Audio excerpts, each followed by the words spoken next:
السلام عليكم. النهاردة هنعمل مع بعض فطاير جميلة جدا ولذيذة. تنفع بقى لجوع اخر الليل. ممكن تنفع فطار، ممكن تنفع عشاء، زي ما تحبوا. جميلة جدا وبسيطة وسهلة، وفي اي وقت ممكن نعملها، وفي اي حد كمان ممكن يعملها، وفي الطاسة على طول كده، مش بتحتاج فرن ولا اي حاجة. وخفيفة جدا، ومن كتر جمالها يعني ممكن تعمليها في اي وقت، وممكن تعمليها كل شوية كمان. تمام. زي ما انتم شايفين كده، ما شاء الله جميلة وطرية. يلا بقى مع بعض نشوف الطريقة والمقادير. اهم حاجة في البتاع، يعني في الفطاير دي او اساسها، يعني هي البطاطس. انا معايا دلوقتي كيلو بطاطس، او ممكن اقل كمان على حسب الكمية اللي هتحبيها. وهسلقها. تمام. انا هحط البطاطس دلوقتي، حطيتها في الحلة بتاعتي، وهحط عليها الملح. انا حطها في كمية مية، وهحط على بسلقها عادي زي ما هي. تمام. واحط على الملح واسيبها تغلي براحتها بقى لحد ما تستوي. تمام. ان انا عايزاها تكون طرية خالص. بعد كده، بعد ما صفيتها وسبتها تبرد تهدى شوية، يعني ما تبردش قوي، ههرسها. اللي هو ههرسها خالص، اللي هي تكون بيوريه كده. يا اما هرسها بكعب كوباية، يا اما بالهراسة، يا اما بالشوكة، زي ما تحبي، بأي طريقة تنفع، ما فيهاش مشكلة خالص. تمام. دلوقتي زي ما انتم شايفين كده انا هرستها. هنزل عليها بالمقادير بقى. انا معايا يعني كوباية كزبرة، ممكن بقدونس، ممكن شبت، زي ما تحبي عادي. تمام. كل ده ينفع. ونزلت بقى بأي بهارات تحبيها عندك. انا حاطة بابريكا وكركم وفلفل اسود وكمون وكزبرة و... وملح. تمام. وهننزل ببيضة. وهننزل بقى دلوقتي بكوباية دقيق. وهحط بعدها كمان نص كوباية دقيق، هضيفها بعد كده تاني. تمام. على حسب الكمية هتحتاج دقيق قد ايه. ونزل دلوقتي بنص معلقة مليانة كده بيكنج باودر. تمام. دلوقتي بعد ما عجنتها وعجنت خلطت المقادير كلها مع بعضها، يعني زي ما انتم شايفين كده لمت كأنها عجينة. انا نزلت الاول بكوباية دقيق، وبعد كده كملت نص كوباية كمان. يعني انا خدت كوباية ونص دقيق على الكمية المقادير دي كلها. تمام. بعد كده عندي على الرخامة او على الترابيزة او على اي حاجة، او الكاونتر اللي احنا هنشتغل عليه، هننزل عليه برشة دقيق. ممكن على مفرش سيليكون برضو، زي ما تحبي، ما فيهاش اي مشكلة. تمام. هنزل بقى بكمية دقيق محترمة، لان العجينة بتلزق حاجة بسيطة جدا، فاحنا عايزينها اللي هي ما تلزقش معانا واحنا بنشتغل. تمام. فننزل بكمية دقيق محترمة كده، عشان نقدر نلف الرول، نعمل رول يعني، ونكور الكور بعد كده. تمام.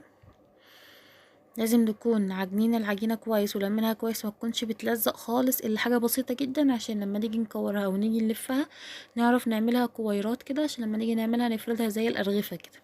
تمام. بعد كده هقطعها بقى. انا هقطعها دلوقتي اللي هي 12 تقريبا كورة. بعد كده هخليها اكتر كمان، لان الكورة حسيت انها كبيرة قوي، فهقسم شوية منها، او هقسم قطعة منها يعني. تمام. دي برضه على حسب راحتك انت، على حسب الارغفة انت عايزاها حجمها قد ايه. ممكن تعمليها كبيرة زي ما هي، مش هيبقى فيها اي مشكلة خالص. تمام.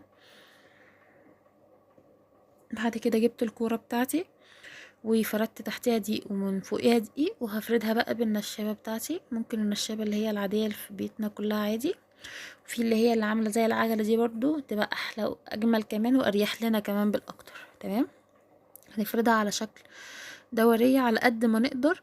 لو مش هنعرف نعملها على شكل دورية، انا هوريكم حركة دلوقتي هتبقى مناسبة لأي حد، يعني مش هيعرف يكور الكرة او يفرد الكرة على شكل دورية. تمام.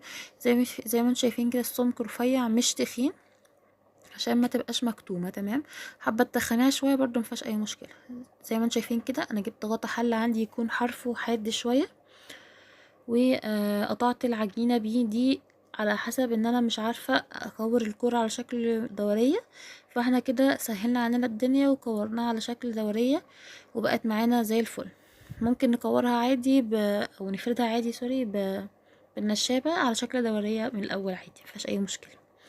دلوقتي معايا انا طاسه، حطيت فيها يعني نقطه زيت كده بسيطه، مش كتير يعني معلقه صغيره، وسبتها تسخن كويس. تمام. بعد كده رحت جايبه الرغيف اللي انا عملته ونزلته على الطاسه سخنه، تكون سخنة كويس يعني. وبعد كده هديت النار للمتوسط عشان تستوي من جوه كويس. يفضل ان انت تسيبيها النار تكون هادية شوية، اللي هي تكون متوسطة عشان تستوي من جوه كويس وما تبقاش معجنة تحسي ان انت بتاكلي عجين. تمام.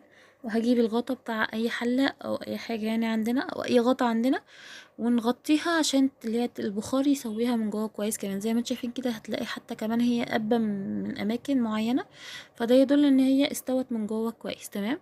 هقلبها على الناحية التانية واسيبها برضو نفس الكلام، كل ناحية تقريبا من دقيقتين ل3 دقايق براحتها، على حسب يعني ما تستوي كويس واللي هي ما تبقاش معجنة من جوه. تمام. بعد ما خلصت بقى الكمية، كل واحدة بخلصها بجيب حتة زبدة صغننة كده، واروح مسحاها اللي هي بالطريقة وتخلي طعمها جميل كده، وبغطيها بأي حاجة اللي هي عشان تدنها سخنة. تمام. دي اخر واحدة انا كنت عاملاها زي ما انتم شايفين كده. حطهم على بعض منهم من حيث ان هي تطري بعض، وفي نفس الوقت ياخدوا من الزبدة كلهم مع بعض. تمام. زي ما انتم شايفين كده ما شاء الله جميلة جدا وطرية وسهلة وبسيطة جدا. ممكن كمان تتاكل اللي هي كعيش يعني، بدل اي عيش يعني. بسيطة جدا، ومن كتر حلاوتها ممكن تعمليها كل شوية، تتاكل بقى بعيش، تتاكل بقى لجوع اخر الليل، تتاكل كده لوحدها اصلا جميلة من غير اي حاجة. طعمها لذيذ جدا وجميلة جدا واي حد هيحبها، وكمان فيها قيمة غذائية حلوة جدا. تمام. زي ما انتم شايفين كده ما شاء الله، هي عشان سخنة بس ما كنتش عارفة امسكها. لو عجبكم الفيديو بقى ما تنسوش الاشتراك وتحطوا لي لايك وتقولوا لي اعجاب على الفيديو. والسلام عليكم ورحمة الله.